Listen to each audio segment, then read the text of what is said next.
April 1897. Kendall Mountain lights. In the spring of 1897, a wave of mystery airships or supernatural unknown aerial lights swept across many parts of the United States.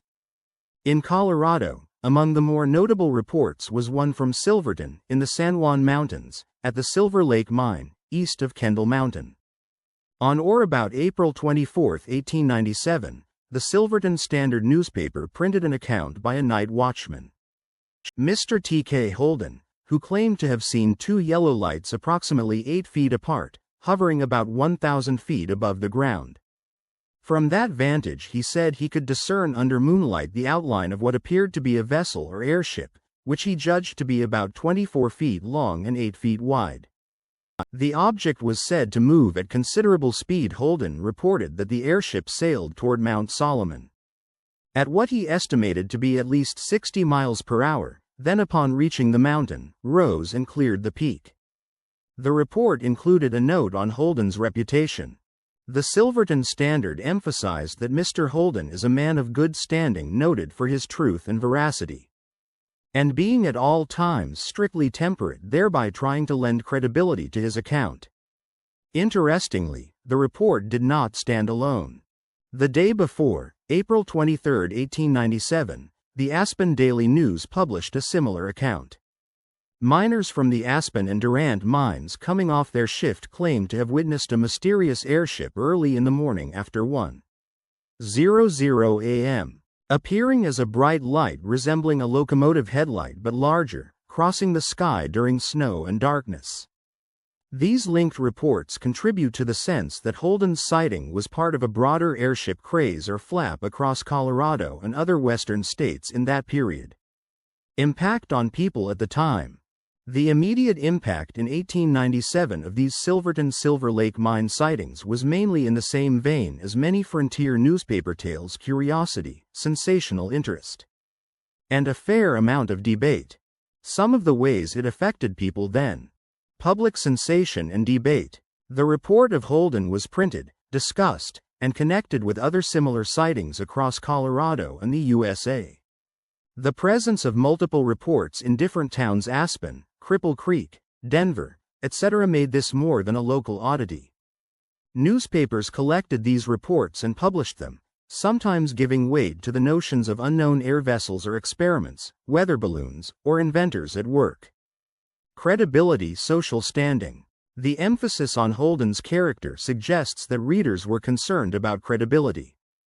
In a small, mining community like Silverton, reputation mattered, and the paper's insistence that Holden was noted for truth and veracity was almost necessary to assure readers that this wasn't just drunken exaggeration or hallucination. Fear, wonder, and imagination. For many people, especially in remote mountain mining towns, communication was slower, scientific instrumentation rarer, and isolation greater. Reports such as these likely stirred both fear and fascination. Fear of the unknown, perhaps of otherworldly powers. Fascination with technology, innovation. People wondered, could this be some new kind of craft or natural phenomena? Media culture and the airship wave. The report became part of what historians now call the mystery airship wave of 1896-97, when many folks in the USA reported seeing strange flying machines, often described as cigar-shaped, with lights, and sometimes moving erratically. The Silverton case added a high-altitude, mountainous example.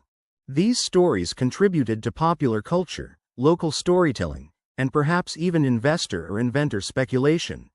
Which genius is building these mysterious vessels? Affects legacy over time. Though there is no evidence the Silver Lake case resulted in any long-term official investigation by government or the military that has survived in clear archival record, it has had lasting influence and is often referenced in later UFO airship histories. Some of the continuing effects. Historical UFO airship studies. Modern writers and researchers of UFO history often cite the Silver Lake Mine case among early Western USA reports. It is used to illustrate how sightings were not restricted to plains or urban areas but reached into remote, mountainous mining regions. Local lore and regional identity. Silverton, San Juan County, and the mining districts around Silver Lake are known among UFO enthusiasts for this case. The story contributes to the folklore of the area. Even if many locals regard it as anecdote or legend, it is part of the region's mystique.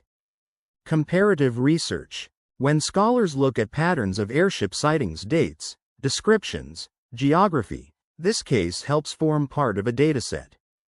For example, comparing how different locales' geology, altitude, weather, snow, moonlight, and population density influence reports. The Silver Lake case, being at altitude in the Rockies, adds useful contrast with flatland cases. Influence on popular media speculation. While I found no specific documentary or film that has made Silver Lake the central setting, its inclusion in blogs, books, and websites focused on early UFO history ensures it remains part of the cultural imagination. Skeptical and alternative explanations. The case, like many early sightings, has been the subject of speculation.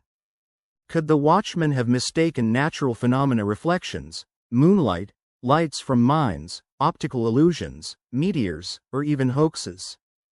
The lack of follow-up physical evidence keeps the case mysterious and thus a point for both proponents and skeptics. Notable persons and veracity. T.K. Holden, the night watchman at the Silver Lake mine, is the key person in this account. The Standard made specific reference to his character, his reputation for truth and temperance as important.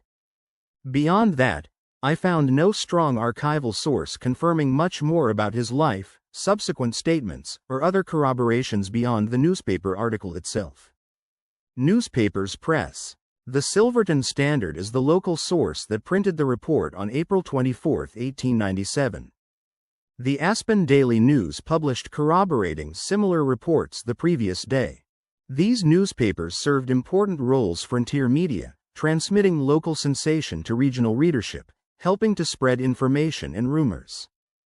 Historians, modern writers, Carol Turner, for example, in her blog Intriguing Faces and Places from Colorado's Past, has written about this case in modern times.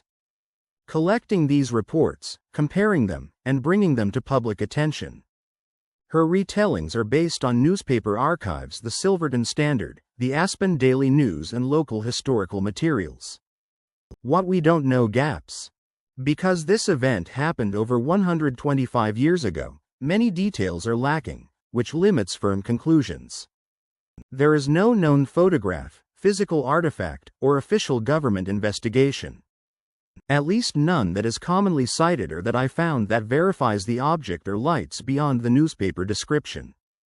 The exact conditions, weather, moon phase, distance, angle, or somewhat vague moonlight is mentioned, but things like wind, temperature, landscape details, trees, mine structures are not fully given.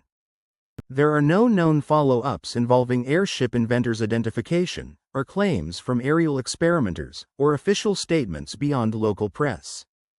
It is hard to separate sensationalism newspapers seeking readership from fact. Frontier newspapers often reported strange lights or tales without strong verification. How it affects people community today.